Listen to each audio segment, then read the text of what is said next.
Hi everyone, I chose to do my topic on juvenile crime, so here's my speaking notes for it.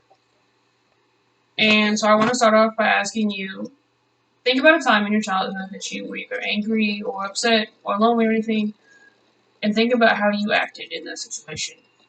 Were you acting out just because of how you felt angry or anything, or were you looking to receive a punishment?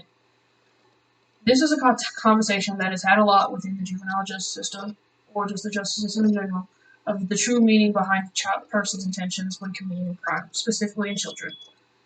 So, a juvenile that is committing a crime is defined as a juvenile offender, and that's defined as someone that is committing a violation of the law before their 18th birthday, and that if they committed this violation after their 18th birthday as an adult, they would be convicted of a crime and arrested. So, and that definition comes from the United States Department of Justice. And based off of that definition, there are roughly 2,000 children arrested each year. And so I have my visual aid that breaks it down per year. And this actually is from the city of Los Angeles. And it breaks it down by race, which is Hispanic, Black, and White. And it starts in 2010. And you can see it decreases throughout the year, and it ends in 2019 is when this graph ends. And even though it's decreasing throughout the year, there's still a lot of children arrested each year. And actually, the Children's Defense Fund reported in 2018 there were 7,028, 280 children arrested each year, just in the year of 2018, which breaks down to roughly one child every 43 seconds. And that just comes from children who are committing risky behavior that they can classify as a violation of law. But a lot of times the children that are committing those risky or criminal behaviors are acting out of needing attention or help for something, but they're not able or sure how to speak about it, instead of actually looking for a punishment such as incarceration. And so children don't fully understand their actions or understand the difference of right and wrong, so they use that way to speak out. And a lot of it comes, and another issue is that they struggle with mental health issues. Even children that don't commit risky or criminal behavior struggle with it in today's society. So that's a major issue. And then another thing I want to talk about is how the juvenile justice system was originally created and has continued to be created to focus on the rehabilitation of juveniles instead of incarcerating them or sending them to detention centers. So I want to start off by looking at the biological aspect of things. So to start off, you have to look at a person's brain. But the brain is not fully developed until the age of 25. I know a lot of people have probably heard this fact. But a neuroscientist named Sandra Cox spoke in an interview and confirmed this by saying that the prefrontal cortex is not fully developed during our teenage years. And that is the part of the brain that is responsible for inhabiting their impulse control and planning and organizing the behavior to reach one's goal. And that's why a lot of adults focus on using their prefrontal cortex instead of the amygdala that is used by adolescents and children, because that part of the brain focuses on the emotional response and reactions to things instead of thinking things through. And so according to the AACAP, there are a lot of different changes that are going on during our brains during our adolescence years that are increasing the connections between our brain pathways and focusing on developing our brain. And since everything is changing and not fully developed, it's hard for children to understand the difference between right and wrong a lot of the times, because they don't have a set thing in their heads that lets them know it, because everything's still developing. And so,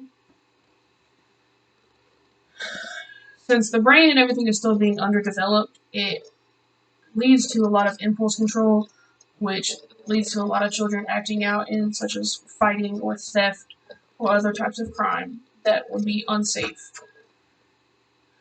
So aside from the aspect, the biological thing side of it, we can look at the social aspect of it. And in today's society, mental health and the struggles of it are a huge part of everything, especially in juveniles in general, but more in juvenile offenders. And so, according to Underwood in Washington, there are roughly 2 million children or youth entering the juvenile justice system, And of that 2 million, 50 to 75% of them meet the criteria for at least one mental health disorder. And within of that percentage, 10 to 25% of them are diagnosed with some form of clinical depression. And they're often shown their depression issues through anger issues or bad temper or that type of behavior.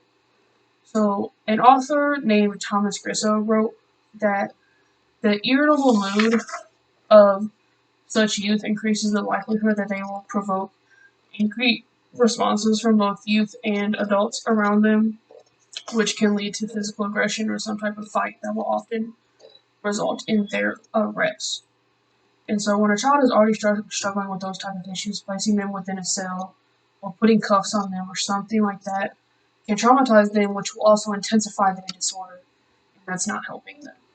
So when a child is suffering, they need to focus on getting help and being rehabilitated back into their lives instead of worrying about the punishment they're going to receive. And based on that, there's a lot of different juvenile justice systems across the country that have made their system focus on rehabilitating children. And so Wendy Holdren wrote an article about a facility located in West Virginia, and she quoted an employee saying that their offenders or alleged juveniles are often referred to a Department of Human or Health Resources in order to find an informal resolution before they put them in like a formal court hearing. And so they're often referred to an informal probation, residential facilities, counseling, teen courts, things along those lines that can actually help the children instead of just incarcerating them or putting them in front of a judge. And so once they are either placed into that program or if they do sadly get incarcerated, they are placed in a facility that offers a secure environment even with its minimum requirements or restrictions for the juveniles placed there, and that each child that comes into that facility is immediately assessed for mental health issues or suicidal ideations, and their case is looked at, and they actually create a special program customized to that child and that child's needs. And while they're there, they will receive random drug testing, and they will actually go to a school that they have year-round on ground so they don't miss out on any of their education. And once a child completes this program, they have the chance to have their case dismissed so it doesn't follow them throughout their life.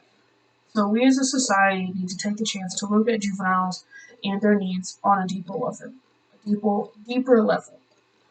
And so crime is something that is often overlooked without much thought, especially in juveniles. When someone sees a juvenile get arrested, they think that kid is just troubled or they're just lost and there's no way to help them, but that's not true. So when a juvenile is committing either risky or criminal behavior, most of the time they're not able to fully understand the issue behind it or why it's seen as wrong or illegal due to their brain not being fully developed and then everything's still working to try to figure things out in their life. And then that struggles with their decision making because it's not developed, or they're struggling with a mental illness that's affecting their decision making process, and so they can wrongly make a decision that they didn't fully understand due to that. And then another thing, and then finally, even once a child is arrested, they should still deserve the chance to rehabilitate their lives and get a second chance and get the help that they need instead of just being placed in the system and incarcerated. So I want to end this by asking you, think back to the time we talked about at the beginning about when you were a child and you were acting out or raging because you were angry or anything. Do you truly think that you deserved the punishment that you got, or should it have been handled differently? Okay.